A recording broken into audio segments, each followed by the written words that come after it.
여러분 안녕하세요. 생활과 윤리 수업 시작하겠습니다. 오늘 수업은 특별히 필기를 하지 않고 프린트를 준비해 봤습니다.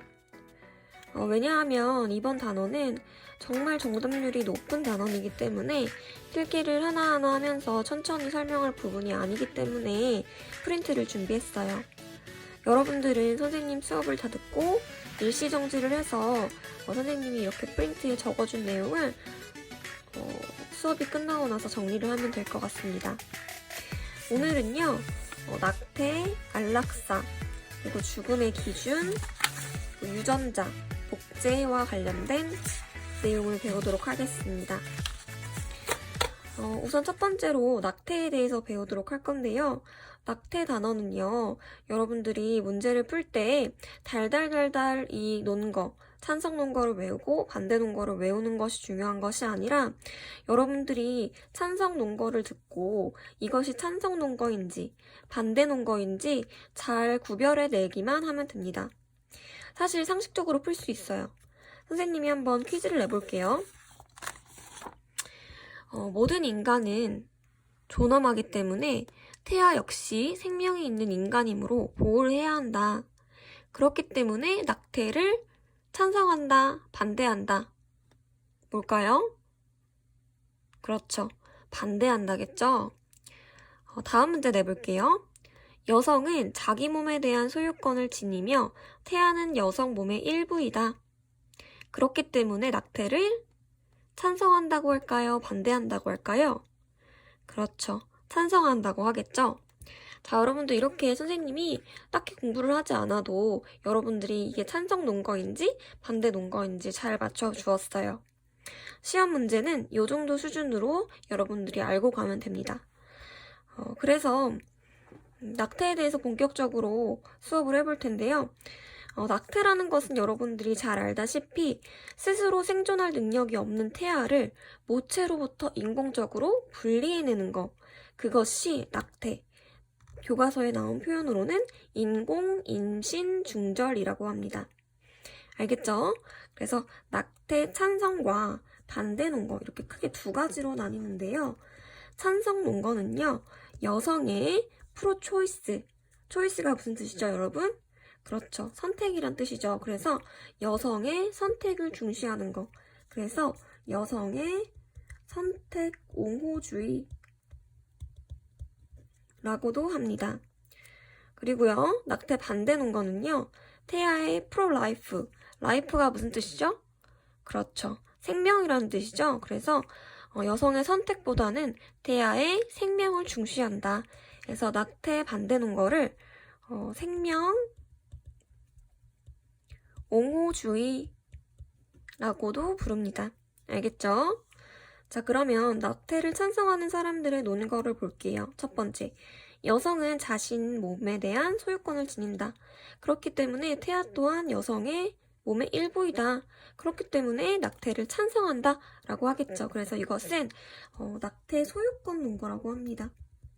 사실 소유권 논거 이것을 외우는 게 중요한 게 아니라 이 근거를 듣고 나서 이것이 찬성인지 반대인지만 가리면 되기 때문에 여러분들이 이 부분은 쉽게 풀 수 있어요. 다음, 여성은 태아를 생산하기 때문에 태아를 마음대로 할 수 있다. 그렇기 때문에 낙태를 찬성한다라고 하겠죠. 이것은 무슨 논거라고 하냐면 생산 논거라고 합니다. 여성이 태아를 생산하기 때문에 태아는 마음대로 할 수 있다. 세 번째, 여성은 자신의 삶을 자율적으로 결정할 수 있다. 이것은 자율성 논거라고 해요.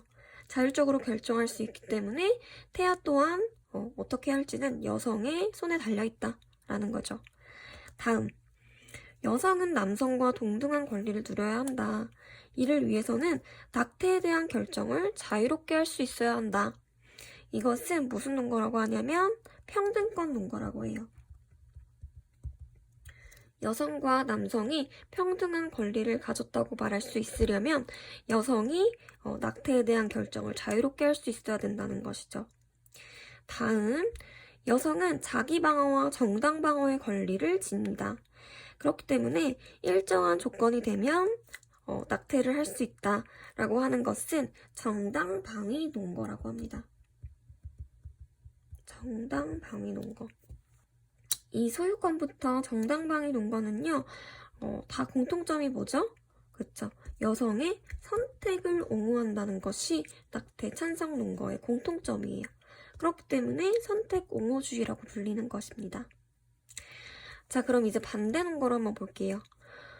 반대 논거는 태아의 생명 옹호주의라고 부른다고 했어요. 그래서 모든 생명은 존엄하기 때문에 태아 역시 생명이 있는 인간임으로 보호해야 한다. 이것은 무슨 논거냐면 존엄성 논거라고 합니다. 여러분들 충분히 이 근거를 보고 낙태 반대구나 라는 거 구별할 수 있겠죠. 다음, 잘못이 없는 인간을 해치는 것은 도덕적으로 옳은 일이 아니다. 태아는 잘못이 없는 인간이다. 이것은 무고한 인간의 신성 불가침 논거라고 해요. 무고한 인간의 신성 불가침 논거. 다음 볼게요. 태아는 임신 순간부터 한 인간으로 성장할 잠재성을 가진다. 그렇기 때문에 태아도 인간으로서의 지위를 가진다. 그렇기 때문에 낙태를 하면 안 된다. 라고 해서 세 번째 거는 잠재성 논거라고 합니다. 인간이 될 수 있는 잠재성을 가졌다는 것이죠. 다음 볼게요. 다음 논거는요. 마지막으로 볼 논거는요. 미끄러운 경사길 논거예요. 미끄러운 경사길 논거란 뭐냐면 작은 예외를 허용하다 보면 점차적으로 그 허용 범위가 넓어지기 때문에 그렇게 되면 남용의 우려가 된다. 그렇기 때문에 낙태를 찬성하면 안 된다라는 거예요. 예를 들어서 예외적인 경우를 들어서 낙태를 허용한다고 해볼게요. 첫 번째는 낙태 허용해야 돼. 왜? 이 사람은 성폭행을 당해서 임신을 한 경우거든. 아, 그래? 그럼 너는 낙태를 허용해줘야 돼. 이렇게 인정을 해줬어요. 다음 사람도 내가 임신을 했어. 근데 이 태아가 내 몸에 건강을 해칠 우려가 있는 그런 태아야. 그렇기 때문에 나는 낙태를 할 수밖에 없어. 자, 그래서 이 사람도 허용을 해줬어요. 그렇게 허용의 범위를 점점 넓혀가다 보면 낙태가 점점 너무나 쉬워지고 결국에는 남용의 오류가 될 수 있다는 것이죠. 그것이 미끄러운 경사길 논거입니다.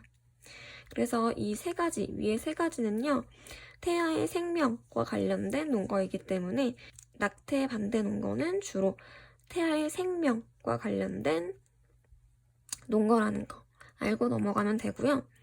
미끄러운 경사길 논거는요, 낙태 반대 논거에만 허용되는 게 아니에요.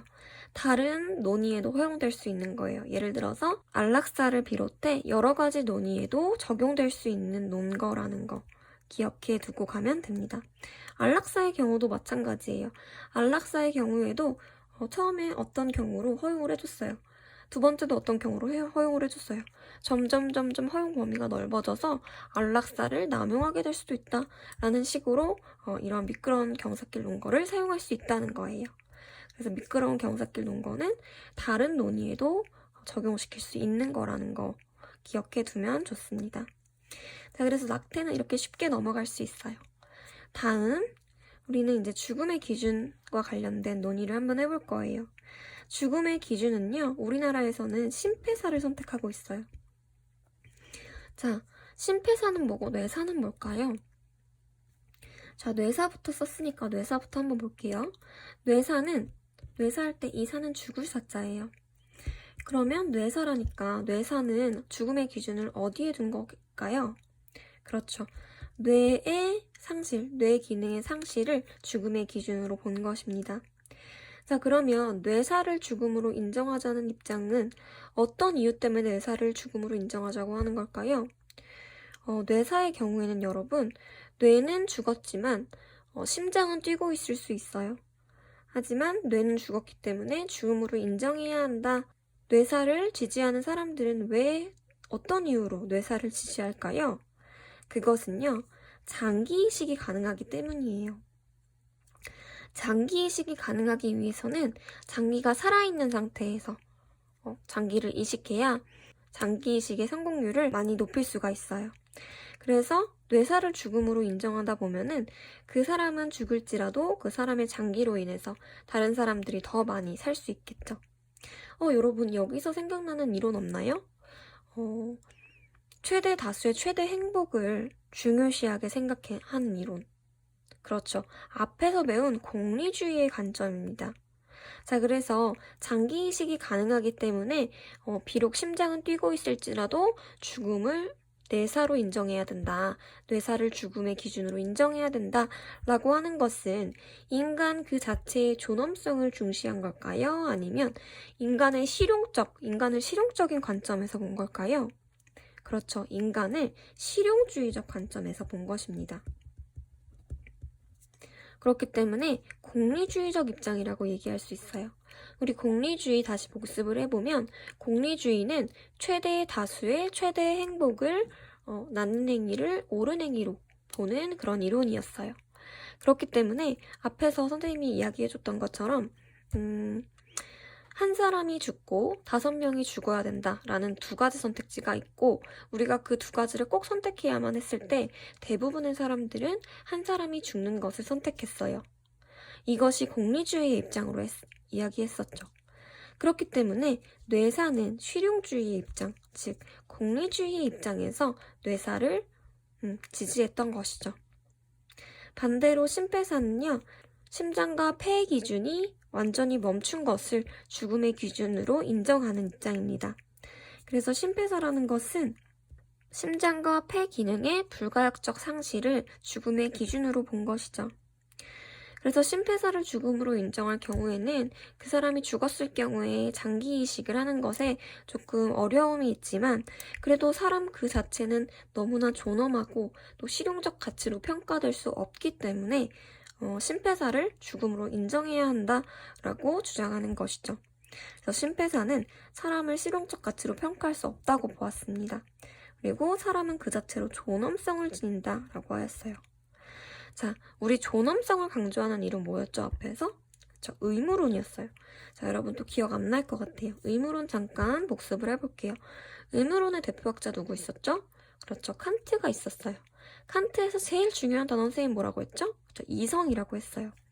이성이 우리한테 도덕 법칙을 알려주면 우리는 인간이기 때문에 감정을 가진 인간이기 때문에 이성이 알려주는 도덕 법칙 살인하지 말아라, 거짓말하지 말아라, 부모님께 효도해라 이러한 도덕 규칙을 자연스럽게 행하기에는 조금 어려움이 있어요.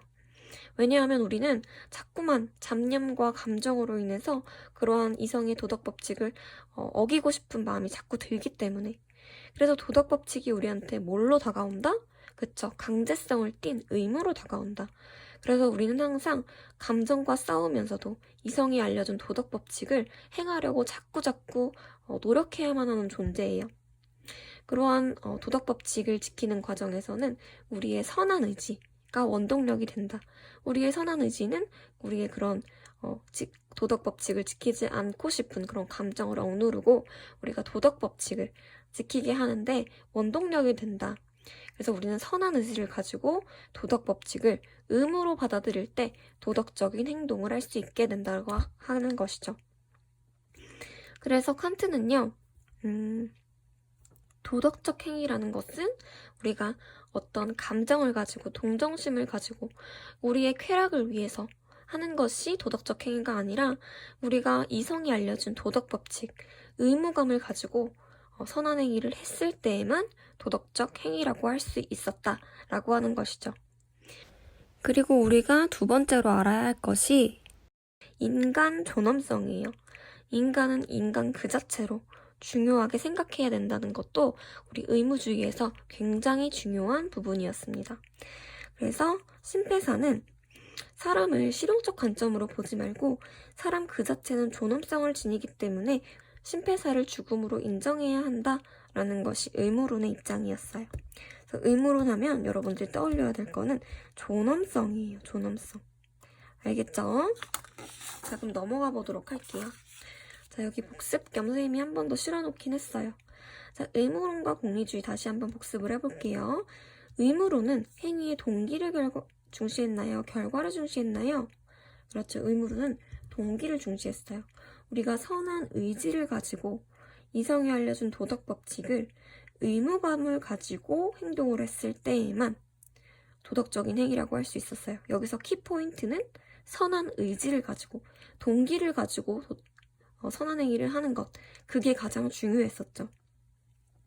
하지만 공리주의에서는 도덕적인 행위라고 할 수 있으려면 무조건 많은 결과, 최대 다수의 최대 행복을 중시했어요. 즉, 우리가 선한 마음을 갖든 악한 마음을 갖든 상관없이 무조건 많은 사람의 최대 행복을 가져오기만 하면 그것은 옳은 행위가 됐었죠.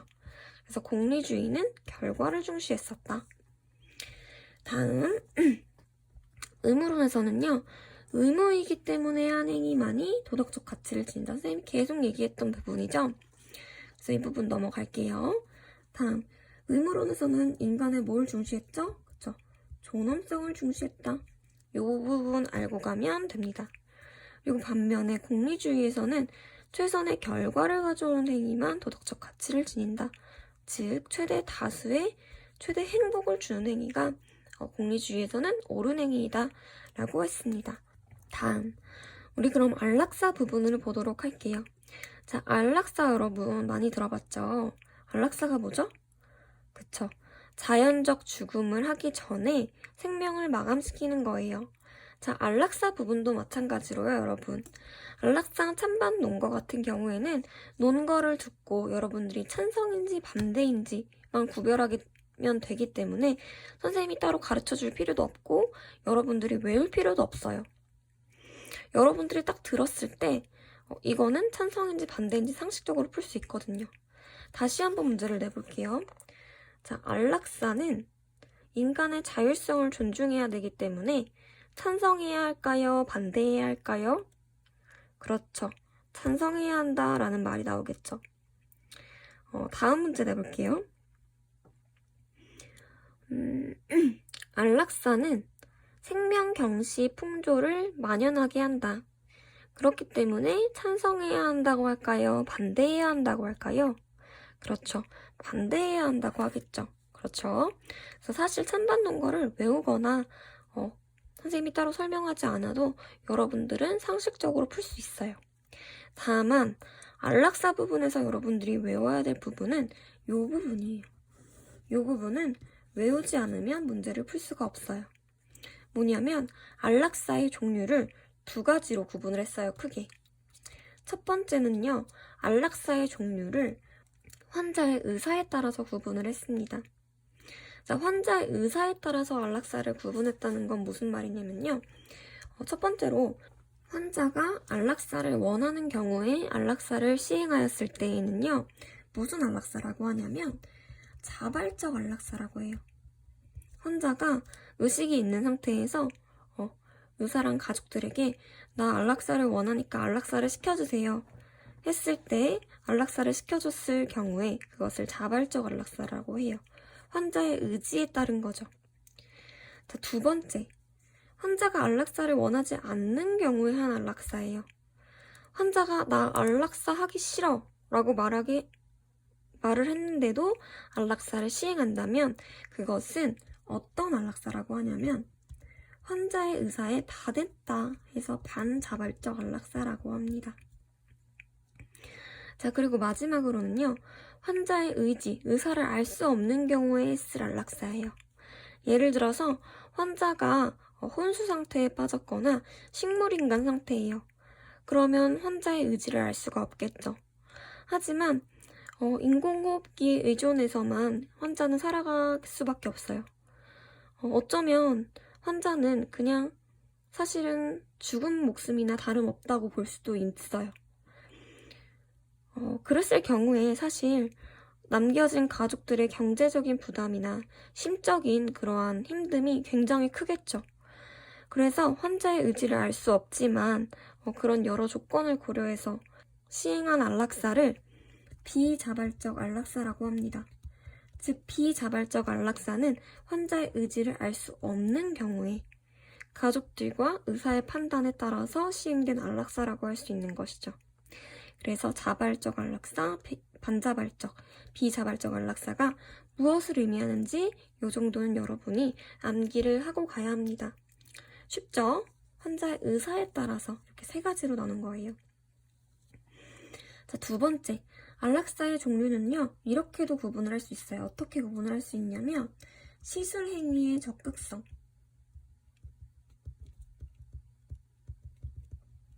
자, 이게 무슨 말이냐면, 안락사를 시행했을 경우에 적극적으로 약물을 주입하는 방법으로 환자의 생명을 단축했다면, 그것은 적극적 안락사라고 해요. 적극적 안락사. 약물 주입으로 환자의 생명을 단축했을 때. 반면에 단순히 인공호흡기를 떼고 자연적인 죽음을 맞이하게 하는 것은 뭐라고 하냐면 소극적 안락사라고 해요. 그냥 자연적으로 제 명을 다하게 하는 것이죠. 자, 소극적 안락사는요, 회복 불가능한 연명치료의 중단일 경우에 시행되는 안락사입니다. 이 환자는 더 이상 치료를 해도 산소호흡기에 의해서만 생명을 이어나갈 수 있다. 즉, 회복 불가능한 상태의 환자를 자연스러운 죽음을 맞이하게 하는 것이 소극적 안락사라고 하고요. 또 자연스러운 죽음을 받아들이게 한다는 의미에서 존엄사라고 해요. 왜냐하면 억지로 다 죽은 제 명을 다한 목숨인데 그것을 인공호흡기를 달고 괜히 환자만 고통스럽게 할 수 있어요. 그러면 그거는 오히려 환자의 존엄성을 무시하는 그러한 경우가 될 수 있어요. 하지만 인공호흡기를 떼고 환자가 자연스럽게 자기의 명을 다할 수 있게 해주는 것이 오히려 존엄하게 죽을 수 있는 권리를 지켜준다 라고 해서 존엄사라고도 하고요. 소극적 안락사라고 명명합니다. 알겠죠? 자, 마지막으로 안락사 찬반 논거 쭉 한번 보고 갈게요. 자, 안락사를 찬성하는 사람들은요, 다음과 같은 이유로 찬성해요. 인간의 자율성을 존중해야 한다. 두 번째, 환자와 가족의 고통을 감소해야 한다. 자, 아까 선생님 얘기했듯이 혼수 상태에 빠져 있는 사람이 있어요. 언제 깨어날지도 모르고요. 깨어날 가능성이 희박해요. 그런데 병실에서 계속 약물을 주입하고 인공호흡기를 달아놔요. 자, 그러면 환자의 가족들은 너무너무 극심한 심적 고통과 함께 경제적인 부담도 크게 와요. 그렇겠죠? 자, 그렇기 때문에 이러한 입장, 환자의 고통, 환자의 가족의 고통을 감소시키는 입장에서 안락사를 찬성하자. 이거는 공리주의일까요? 의무론일까요? 그렇죠. 실용주의적 입장에서 약물을 주입하지 않는다면 그 약물을 가지고 다른 사람들을 살릴 수도 있어요. 그리고 또 남겨진 가족들이 경제적인 그러한 부담에서 해방될 수도 있어요. 그렇기 때문에 실용주의적 관점, 공리주의적 관점이라고 할 수 있는 것이죠. 다음, 환자가 존엄하게 죽을 권리를 지켜줘야 돼. 이것도 안락사 찬성 논거라고 할 수 있겠죠. 반면에 안락사 반대 논거로는요. 안락사를 시행하게 되면 생명경시 풍조가 만연하게 된다. 그리고 죽음은 인간 선택의 문제가 아니다. 세 번째로는 안락사가 남용된다. 네 번째로는 자연의 질서에 어긋나게 된다. 다섯 번째는 살인금지의 원칙에 위배된다. 그리고 오진 가능성이 있다. 사람은 신이 아니기 때문에 이 사람이 살 사람인지 죽을 사람인지 판단할 수 없어요. 그렇기 때문에 안락사를 반대한다는 거죠. 마지막으로 생명 그 자체는 존엄하기 때문에 존엄성 강조한 거 의무론이었나요? 공리주의였나요? 그렇죠. 의무주의였죠.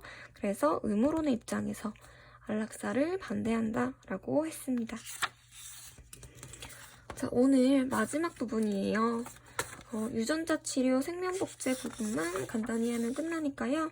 자, 여러분 집중해봅시다. 자, 유전자 치료. 이 부분은 크게 체세포 유전자 치료와 생식세포 유전자 치료로 나눌 수가 있어요. 여러분 별거 아니에요. 이게 무슨 말이냐면 체세포 유전자 치료는 뭐냐면요. 여러분들이 지금 다 큰 상태에서 어디가 아파요. 그러면은 그 아픈 부분에 대한 유전자를 변형시켜서 우리의 병을 낫게 하는 거예요. 반면에 생식세포 유전자 치료는 뭐냐면요. 여러분들이 태어나기 이전에, 즉 수정란이나 발생 초기의 배아에다가 유전물질을 삽입해서 질병을 치료하는 방법이에요. 예를 들면 한 여성이 아이를 가졌어요. 그런데 그 여성이 가진 아이가 태어나면 무조건 장애가 있을 거라는 것이 태어나기 전에 유전적으로 판명이 났어요. 그랬을 경우에 여러분들이 태어나기 전에 수정란, 초기 배아 상태일 때 유전물질을 삽입해서 그러한 장애를 없애자는 것이죠. 그것이 생식세포 유전자 치료예요. 차이점 알겠죠? 체세포 유전자 치료는 여러분들이 태어나서 어디가 아프면 지금 이 상태에서 유전자를 변형해서 그 아픈 곳을 낫게 하는 거. 그리고 생식세포 유전자 치료는 여러분들이 태어나기 이전부터 정말 수정란일 때, 배아일 때 여러분들이 만약에 장애를 가졌다는 것을 알게 된다면 그것을 유전적으로 치료해서 태어나게 한다는 것이죠. 자, 그런데 체세포 유전자 치료는 당연히 모든 사람들이 동의할 거예요. 왜냐면 어디 아프면 치료하는 건 당연한 거죠. 하지만 생식세포 유전자 치료가 문제가 되는 이유는 뭐냐면요. 여러분들이 엄마의 뱃속에 있을 때 장애가 발견되면 그것을 치료하는 것은 물론 좋지만 그것보다 더 나아가서 부모가 아이의 그러한 유전 물질을 더 강화할 수 있다는 문제점이 있어요. 예를 들면 정상적인 아이인데도 불구하고 부모가 그 아이를 조금 더 우월하게 태어나게 하기 위해서, 예를 들면 더욱더 예쁘게 태어나게 하기 위해서, 또 운동신경을 더 좋게 하기 위해서, 또 머리를 조금 더 똑똑하게 태어나게 하기 위해서 유전물질을 변형시킨다고 생각해 보세요. 그러면 우리 후대에 태어나는 사람들은 정말 모든 사람들이 똑똑하고 모든 사람들이 예쁘고 모든 사람들이 다 완벽하게 태어날 거예요. 자, 이렇게 태어나게 된다면 우리가 이렇게 딱 겉으로 들어봤을 때는 되게 좋을 것 같은데? 생각하겠지만 그렇게 하다 보면 여러 가지 문제점이 생길 수가 있어요.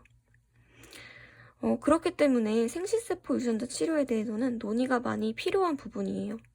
단지 우생학적 목적으로, 우생학이라는 것은 더 우월하게 태어나게 한다는 거예요. 우생학적 목적으로 자질을 강화하는 데 쓰인다. 이 부분은 논의가 더 많이 필요한 것이죠.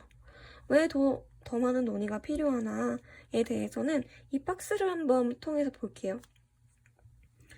자, 하버마스라는 사람은요. 담론윤리, 이야기하는 윤리를 이야기를 했는데요. 이 사람은 크게 소극적 우생학과 그리고 소극적 우생학과 적극적 우생학 이 두 가지를 이야기를 했어요. 자, 소극적 우생학이라는 건 뭐냐면요. 체세포 유전자 치료와 같은 거예요. 소극적 우생학. 그리고 생식세포 유전자 치료는요. 적극적 우생학을 이야기하는 거예요. 자, 하버마스는요. 치료, 우리가 지금 다 커 있는 상태에서 치료를 위한 소극적인 우생학은 찬성해요. 당연히 그렇겠죠. 하지만 강화를 위한 적극적인 우생학은 반대예요. 왜냐하면 우리가 치료를 위한 유전적인 개입에는 나중에라도 다른 사람들이 찬성할 수 있어요. 예를 들어서 여러분들이 태어나기 전에 사실은 장애아로 태어날 수 있었는데 그것을 치료를 통해서 정상인으로 태어나게 됐어요. 그것에 대해서는 반발할 사람이 아무도 없다는 것이죠. 하지만 강화, 조금 더 우월하게 태어나기 위해서 여러분의 부모님이 그것에 개입했다고 생각해 보세요. 이 개입에는 모든 사람이 동의하라는 확신이 없어요. 예를 들면 여러분들이 운동적인 신경이 뛰어나게 태어나서 운동선수가 됐어요. 그런데 운동선수가 된 것은 여러분들의 선택이 아니라고도 할 수 있겠죠. 왜냐하면 여러분들이 만약에 운동신경이 뛰어나도록 태어나도록 여러분들의 부모님이 유전자를 개입했다고 생각해 보세요. 나는 사실 운동선수가 되려고 태어난 게 아닌데 운동선수가 되고 싶지 않은데 우리 부모님이 나를 이렇게 조작했어 라고 생각한다면 여러분들은 동의하지 않을 수도 있다는 것이죠. 그렇기 때문에 하버마스는 소극적 우생학은 찬성하지만 적극적 우생학에 대해서는 반대한다 라고 이야기를 하였습니다. 자, 그리고 적극적 우생학을 반대하는 이유를요, 뭐라고 했냐면 크게 자율성 침해와 크게 평등성 침해 이 두 가지로 봤어요. 자, 우리가 적극적 우생학, 강화를 위한 그런 유전적 개입을 반대하는 이유는요. 하버마스는 첫 번째, 우리의 자율성을 침해하기 때문이다 라고 생각을 했어요. 왜냐하면 유전자 조작은요. 인간을 도구화할 수 있어요. 우리는 유전적인 우연성을 통해 자율성이 보장돼요. 선생님이 앞선 예시를 든 것처럼 나는 운동선수가 되려고 태어난 게 아닌데, 나는 도구적으로 태어난 게 아닌데, 또 나는 운동선수가 되려고 태어난 것도 아니고 운동선수를 내가 선택한 것도 아니야. 그렇기 때문에 난 이게 자율성이 보장된다고 생각하지 않아 라고 생각할 수 있어요. 그렇기 때문에 우리가 적극적으로 여러분들의 부모님이 여러분들의 유전자를 강화하는 데 개입했다면 여러분들은 자율성을 침해당했다라고 생각할 수 있는 것이죠. 다음으로는요. 여러분 평등권. 여러분들이 태어나기 전에 강화를 위해서 유전자 조작을 당했다고 생각해보세요. 그러면 이전 세대와 유전자의 개입을 당한 그 이후 세대는 평등한 관계라고 할 수 없어요. 왜냐하면 유전적인 개입을 조작한 세대가 조금 더 우위에 있다는 느낌이 들 수 있는 것이죠. 왜냐하면 유전학적 개입을 통해 출생한 아이의 경우에는 이전 세대의 의도가 반영되어 있기 때문에 평등한 관계가 성립됐다고 할 수 없는 것입니다. 이후 세대는 이전 세대의 목적 때문에 태어났을 수 있다는 거죠. 그렇기 때문에 평등한 관계가 아니라는 것이죠. 그래서 하버마스는 세세포 유전자 치료, 소극적 우생학, 치료를 위한 유전적 개입은 허용하지만 강화를 위한 적극적 우생학, 생식세포 유전자 치료는 반대한다는 것까지, 심화 부분까지 알면 완벽합니다. 다음 생명복제 부분을 보겠습니다. 생명복제는요, 크게 동물복제와 인간복제로 나눌 수가 있어요. 우리는 인간복제를 조금 자세하게 보고 넘어가도록 할게요. 자, 인간복제에는요, 크게 배아복제와 개체복제가 있어요. 배아복제란 뭐냐면요, 배아줄기세포를 얻기 위해서 복제 후에 배아 단계까지만의 발생을 진행시키는 거예요. 자, 우리 배아줄기세포를 왜 얻으려고 할까요? 그 이유는 이거예요. 여러분, 누구나 인간은 태어나기 전에 이 배아의 단계에 불과했어요. 근데 세포 분열을 계속 거듭하다 보니까 우리 이렇게 개체가 엄마 몸속에서 생기게 된 거예요. 이 세포 덩어리에서 여러분들의 눈, 여러분들의 손가락, 여러분들의 잔기, 모든 것들이 다 여기서 폭발적인 에너지를 통해서 여러분들이 이렇게 만들어진 것이죠. 그래서 사람들이 생각했어요. 만약에 손이 잘렸어요. 그러면 배아줄기 세포, 우리 이 폭발적인 에너지를 가진 이 세포가 폭발적인 에너지를 가졌기 때문에 우리의 눈, 장기 모든 것을 다 생성할 수 있었다. 그렇기 때문에 우리 이 배아줄기 세포를 잘 연구하면 손이 잘린 사람도 여기다가 배아줄기 세포를 잘 이식하면 손을 다시 자라게 할 수 있지 않을까? 카멜레온처럼 이런 생각을 하게 된 것이죠.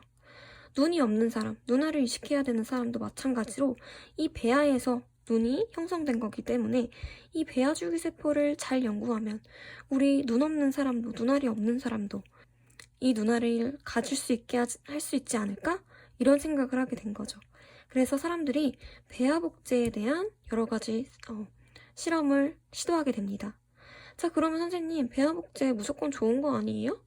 팔 없는 사람, 다리 없는 사람, 눈이 없는 사람, 이런 사람들한테 이득을 가져다 줄 수 있잖아요. 이렇게 말할 수 있지만 배아 복제에 대한 찬성 반대 논거가 갈려지는 이유는요. 여러분 생각해보세요. 사실 여러분들도 이 배아에 불과했어요. 그리고 점점 시간이 지나서 여러분들 지금 이렇게 큰 개체로 성장할 수 있었던 것이죠. 즉, 여러분, 배아줄기 세포를 우리가 이렇게 얻다 보면 사실 이 배아줄기 세포도 그냥 놔뒀으면 인간이 될 수 있었어요. 그런데 이 배아를 인간으로 보느냐, 인간으로 보지 않느냐에 따라서 이거는 살인행위가 될 수도 있고 살인행위가 되지 않을 수도 있다는 거죠. 그래서 찬성과 반대 논거가 나뉘게 되는 것입니다. 자, 찬성 반대 논거도 그냥 여러분들이 읽으면 사실 알 수 있어요. 우리 수능 문제는 객관식이기 때문에 여러분들이 이거 다 줄줄 외울 필요 없고 이 근거로부터 찬성인지 반대인지만 잘 구별해내면 돼요. 자, 그러면 배아 복제 찬성 논거부터 보도록 할게요. 배아는 아직 완전한 인간이 아니다.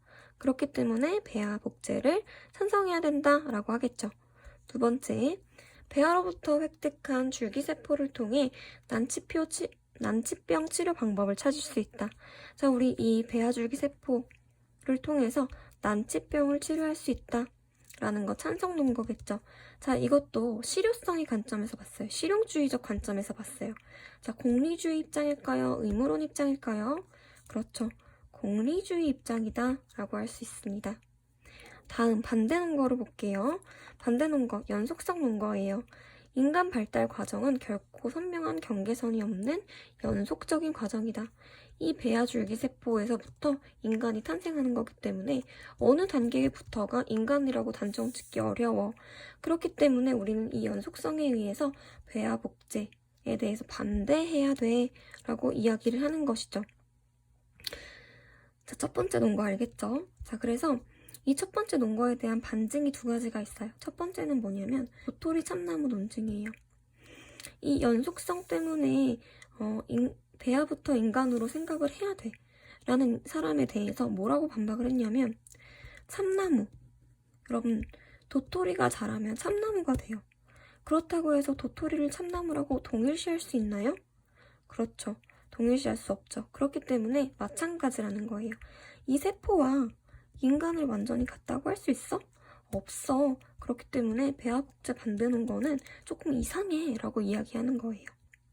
알겠죠? 다음, 무더기 역설이에요. 여러분, 대머리인 사람이 있어요. 그리고 머리숱이 아주 많은 사람이 있어요. 자, 대머리가 아닌 사람에서 대머리로 가는 과정은 진행 과정이에요. 자, 그렇다고 해서 대머리인 사람과 대머리가 아닌 사람을 같다고 할 수 있나요? 아니겠죠. 인간도 마찬가지예요. 이 세포와 인간은 결코 같다고 할 수 없다는 것이죠. 그래서 이 연속성 논거에 대해서 반대해야 돼 라고 이야기를 하는 것입니다. 두 번째, 잠재성 논거예요.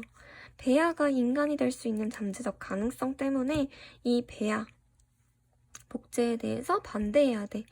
이 배아도 잠재적인 인간이야 라고 하기 때문에 반대하는 것이죠. 다음, 배아가 성숙해서 탄생하게 되는 인간의 정체성이 배아에게 이미 존재한다. 이미 우리의 정체성이 배아에 존재한다는 것이죠. 그래서 배아 복제를 반대한다라는 것입니다. 자, 공통적으로 연속성 논거나 잠재성 논거, 정체성 논거에는 인간 존엄성에 대한 논의가 포함되어 있어요.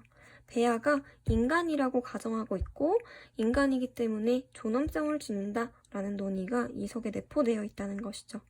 그래서 배아 복제 반대 논거는 의무론의 입장에서 이야기할 수 있어요. 알겠죠? 자, 이제 우리 거의 다 왔어요. 자, 우리 인간 복제에는 크게 배아 복제와 개체 복제가 있다고 했어요. 개체 복제란 뭐냐면 복제를 통해서 새로운 인간 개체를 탄생시키는 거예요. 배아 복제는 배아 줄기 세포를 얻어서 그걸 가지고 연구를 하거나 실험을 하는 거였는데 개체 복제는 뭐였냐면 우리 지금 선생님이 존재해요. 근데 이 선생님의 존재를 하나 더 만드는 거예요. 선생님이랑 똑같은 인간을 복제한다고 생각하는 것이죠. 자, 그런데 이 심화 부분, 이 부분 알고 가야 돼요. 개체 복제에 대해서 반대하는 요나스의 입장을 한번 들어봅시다. 요나스는 왜 개체 복제, 인간 복제를 허용하지 않는 것일까? 개체 복제는 인간 복제입니다. 자, 요나스는 왜 허용하지 않냐면 선생님이 이렇게 존재해요. 그런데 선생님이랑 똑같은 사람을 하나 복제를 해요. 그럼 선생님이랑 똑같은 사람을 복제하면 그 사람은 아기부터 시작하겠죠. 선생님은 지금 20살이라고 해볼게요. 선생님은 지금 20살인데 지금 이 복제한 아기는 지금 0살이에요. 그래서 이 아이가 자라면 선생님이랑 지금 똑같은 얼굴, 똑같은 성격은 잘 모르겠지만 아무튼 선생님이랑 똑같은 유정적인 형질을 지니게 되는 것이죠. 자, 그러면 이 아기는 선생님의 뒤늦은 쌍둥이라고 할 수 있어요. 시간이 조금 뒤늦게 태어난, 시차를 두고 태어난 뒤늦은 쌍둥이라고 할 수 있어요. 자, 좋은 점은 뭐냐면 선생님이랑 똑같은 유전적인 형질을 가졌기 때문에 선생님이 커가면서 했었던 어떤 과오들이나 잘못들, 이 복제 인간도 똑같이 행할 가능성이 높겠죠. 그래서 선생님의 행동을 이 사람은 똑같이 반복하지 않을 수 있어요. 그거는 좋은 점이겠죠. 하지만 나쁜 점은 뭐냐면요. 선생님이 내렸던 선택이나 선생님의 삶을 이 쌍둥이, 뒤늦은 쌍둥이는 알기 때문에 얘는 자신의 삶이 이미 어느 정도 정해져 있다는 그런 심리적인 압박감을 가지게 될 수 있어요. 이미 선생님이 다 선택을 했던 과정을 선생님이 뒤늦은 쌍둥이에게 이야기해주면 이 쌍둥이는 나는 내가 선택할 수 있는 게 뭐지? 그냥 나는 이 지금 조금 더 일찍 태어난 언니를 따라가는 것 뿐이네? 라고 생각을 할 수가 있다는 것이죠. 그래서 요나스는 이렇게 얘기해요. 인간 복제는 자신의 미래를 모를 권리를 침해한다. 나는 모르고 싶은데 이미 태어난 쌍둥이 언니 때문에 미래를 다 알게 되는 것이죠. 그래서 요나스는 인간 복제에 대해서 반대한다. 라는 점. 그래서 인간은 자신의 미래를 모를 권리를 가져야 되고 인간은 스스로 자신의 길을 찾고 자신의 삶에 대해 놀라워할 수 있는 자유를 인간적 삶의 권리로서 가져야 한다라고 이야기를 합니다. 알겠죠? 자, 다음 동물 실험 부분 보고 갈게요. 이 부분은 아직 기출에 나온 적이 없는 부분이에요. 그렇지만 한번 보고는 갈게요. 동물 실험을 할 때에는요, 3가지의 원칙이 있어요. 3R 원칙이라고 해요. 첫 번째는요, 대체예요, 대체. 이게 뭐냐면, 우리가 동물 실험을 할 때에 그 동물 말고 다른 대체 수단이 있으면 그걸로 해야 된다는 거예요. 꼭 굳이 그 동물의 생명을 희생시킬 필요가 없다. 대체할 수 있는 것이 있으면 그 대체할 것으로 해야 된다라는 거예요. 그리고 두 번째로는요, 개선. 개선은 뭐냐면 동물의 고통과 피해를 최소화할 수 있도록 방법과 절차를 세련되게 해야 된다라는 거예요. 우리가 동물에 대한 희생과 그리고 동물이 최소한의 고통을 받을 수 있도록 방법을 세련되게 준비를 해놔야 된다는 것이죠. 그리고 3번째, 감소는요, 최소 숫자의 희생으로 한다. 당연한 거겠죠. 최소 숫자의 희생으로 할 수 있는 걸 굳이 더 많은 동물들을 희생해가면서까지 동물 실험을 할 필요가 없겠죠. 그래서 동물 실험의 3가지 원칙, 대체, 개선, 감소가 있다라는 거. 그리고 마지막 볼게요. 생명의료 원칙의 4가지 원칙이 있습니다. 이 부분은 시험 문제에 나오는 부분이에요. 외우세요. 자, 생명의료 윤리의 4가지 원칙. 첫 번째는 뭐냐면요. 자율성 존중의 원칙이에요. 이거는 뭐냐면 의료인이요. 의료행위를 할 때 개인의 자율성을 최대한 존중해 주어야 한다라는 것입니다. 그리고 두 번째는요. 악행 금지의 원칙이에요. 의료인은요. 환자에게 해악을 입히지 않아야 된다는 거예요. 그래서 악행 금지의 원칙. 3번째는요. 선행의 원칙이에요. 선행의 원칙이 뭐냐면 의료진은 타인의 질병을 치료하고 건강을 증진시키도록 노력해야 한다라는 것입니다. 4번째로는요. 정의의 원칙이에요. 정의의 원칙은 뭐냐면 의료 자원을 공정하게 배분해야 된다는 거예요. 누구는 돈이 많다고 해서 누구는 돈이 없다고 해서 그 의료 자원이 불공정하게 가면 안 된다는 것이죠. 그래서 생명의료 윤리의 4가지 원칙, 이거는 꼭 암기를 하고 가셔야 한다. 그래서 오늘 배운 내용은요, 여러분 동물 실험 말고는 다 기출문제에 나온 부분이니까 여러분들이 꼭 암기를 하시면 되고요. 찬성, 반대 논거 같은 건 달달 암기할 필요 없고 논거를 듣고 찬성인지 반대인지만 구별할 수 있으면 된다. 자, 여러분 수고 많으셨고요.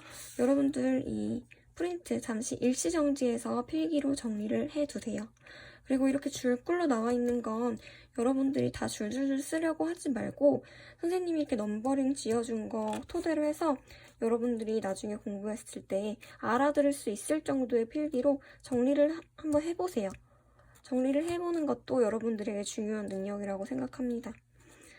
여러분들 오늘도 수고했고요. 다음 시간에 볼게요. 안녕.